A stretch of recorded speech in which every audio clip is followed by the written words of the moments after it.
गंगू और तेनालीराम। विजयनगर में गंगू नाम का एक व्यक्ति रहता था। उसके बारे में कहा जाता था कि वह बड़ा ही मनहूस है और जो सुबह सुबह उसकी शक्ल देख ले उसे खाने का भी नसीब नहीं होता। धीरे धीरे यह बात पूरे विजयनगर में फैल गई और महाराज कृष्णदेव राय को भी इसके बारे में पता चला। उन्होंने सोचा कि उनके राज्य में इस तरह के मनहूस व्यक्ति का रहना उचित नहीं है, किंतु राजा बहुत न्यायप्रिय थे। उन्होंने सोचा कि पहले वो यह देखना कहते हैं कि इस बात में कितनी सच्चाई है। राजा ने अपने सेनापति को आदेश दिया कि गंगू को उनके सामने लाया जाए। सैनिकों ने गंगू को महाराज कृष्णदेव राय के समक्ष पेश किया गया। महाराज कृष्णदेव राय जिस कमरे में सोते थे उसी में गंगू के लिए बिस्तरा लगवाया और सुबह जब राजा सोकर उठे तो उन्होंने सबसे पहले गंगू का चेहरा देखा। कुछ देर बाद अचानक कार्य आ जाने के कारण राजा को राजमहल से बाहर जाना पड़ा और उस दिन वो इतने व्यस्त रहे कि उन्हें खाना भी नसीब नहीं हुआ। राजा कृष्णदेव राय को यकीन हो गया कि यह सब गंगू का चेहरा देखने के कारण हुआ। राजा ने सोचा, जब इस व्यक्ति के कारण मुझे भोजन नसीब नहीं हुआ तो शहर के दूसरे लोगों के साथ क्या होता होगा। गुस्से में राजा कृष्णदेव राय ने गंगू को फांसी पर टांगने का आदेश दिया। यह बात पूरे राज्य में फैल गई कि कल गंगू को फांसी दी जाएगी।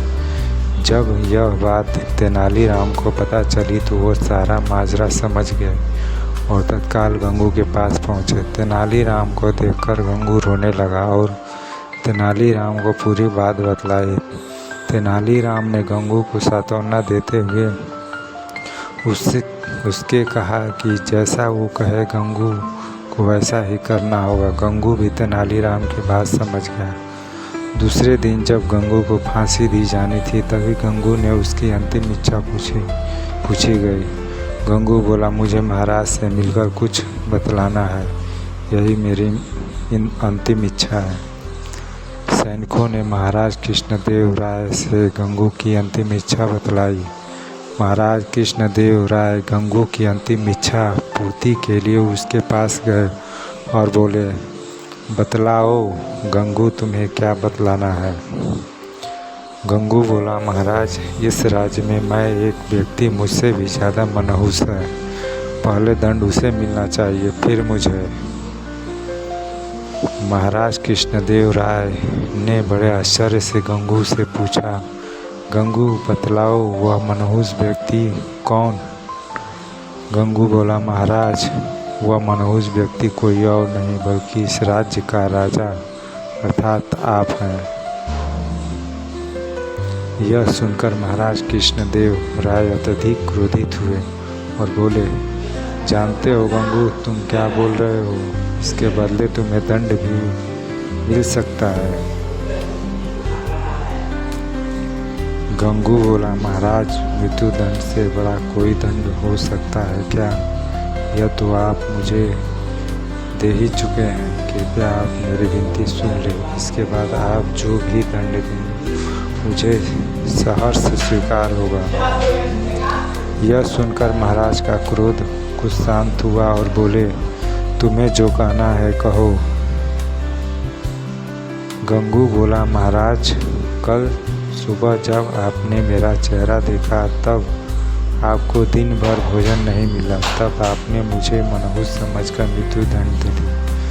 ठीक उसी समय कल सुबह मैंने भी आपका चेहरा देखा था और मुझे फांसी की सज़ा मिल गई। मतलब आप मुझसे भी ज़्यादा मनहूस हुआ है।